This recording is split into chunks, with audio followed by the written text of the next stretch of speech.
दोस्तों नमस्कार। आपने इंश्योरेंस लिया, टर्म प्लान लिया, एक बड़ा कवर लिया ताकि आप अपनी फैमिली को सिक्योर कर सकें।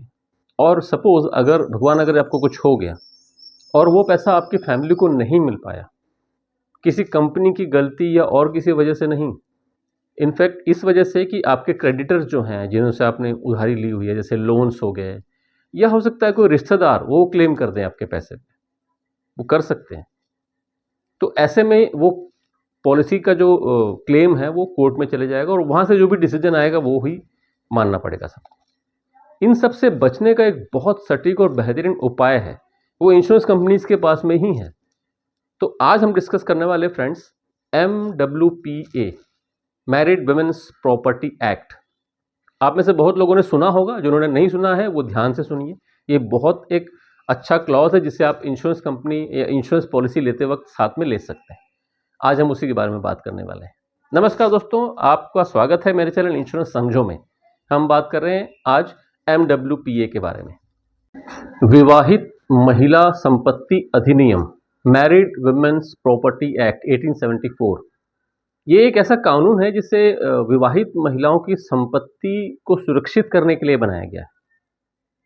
तो ये इनफैक्ट अपने इंडिया में एक बहुत अच्छा कानून है जिसे हम आगे समझते हैं। इससे क्या हो सकता है, इसे किसे लेना चाहिए, कब लेना चाहिए और क्यों लेना चाहिए।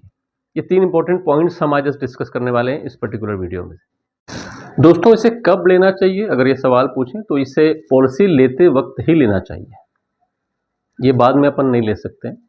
और उससे इंपॉर्टेंट पॉइंट ये है कि जैसी पॉलिसी आप लेते हैं उस वक्त ये पॉलिसी एक ट्रस्ट बन जाता है। वो ट्रस्ट के अंदर में आप बेनिफिशियरी अपॉइंट करते हैं, बेनिफिशियरी का नाम देना होता है।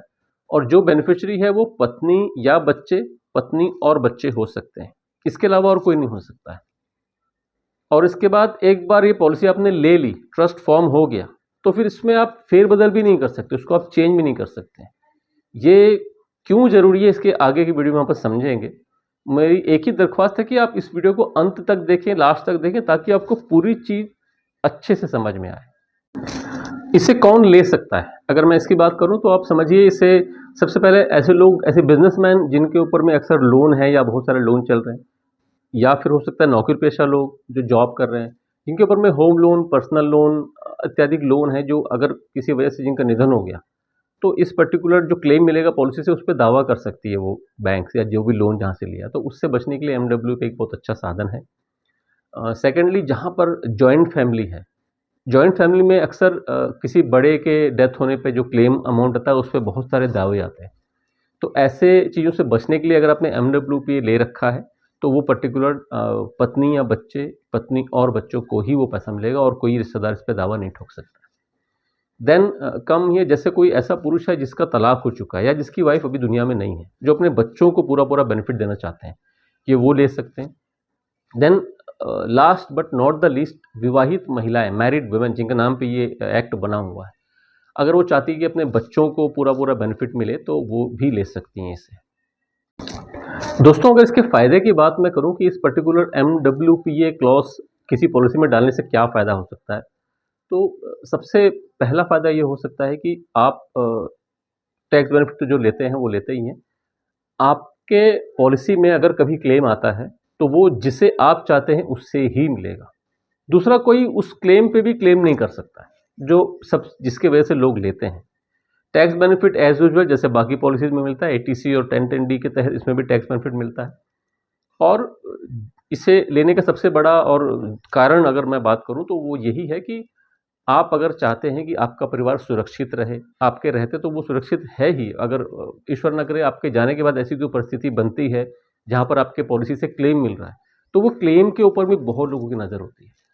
आपके लोन क्रेडिटर्स जो हैं उनकी नज़र होती है, आपके रिश्तेदारों की नज़र हो सकती है और बहुत लोगों की नज़र हो सकती है। तो इन सब चीज़ों से बचने के लिए इस पॉलिसी को लिया जाता है। तो आगे से आप कभी भी कोई पॉलिसी ले रहे हैं तो अपने इंश्योरेंस एजेंट या आप जहाँ से भी पॉलिसी ले रहे हैं उनसे ज़रूर पूछिए कि क्या मैं इस पॉलिसी में MWPA के साथ में ऐड कर सकता हूँ कि नहीं, क्योंकि MWPA पॉलिसी लेते वक्त ही आप ऐड कर सकते हैं, इसे पॉलिसी लेने के बाद ऐड नहीं कर सकते। आप सोच रहे हैं कि मेरी 2 पॉलिसी चल रही है उसमें ऐड कर लूँ क्या, मेरी तो 4 करोड़ की मैंने ऑलरेडी ले ली, अब अलग से मेरे को पॉलिसी लेनी पड़ेगी, तो वो अब नहीं हो सकता।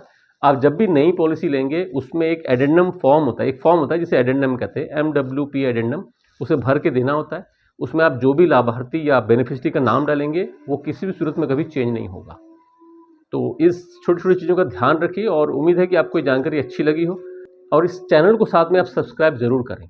मेरी एक ही रिक्वेस्ट है कि आपको अगर ये वीडियोज़ पसंद आ रही है, अच्छी लग रही है तो इसे आप लाइक करें, शेयर करें अपने फ्रेंड्स सर्कल में और इस चैनल को सब्सक्राइब ज़रूर करें। नमस्कार।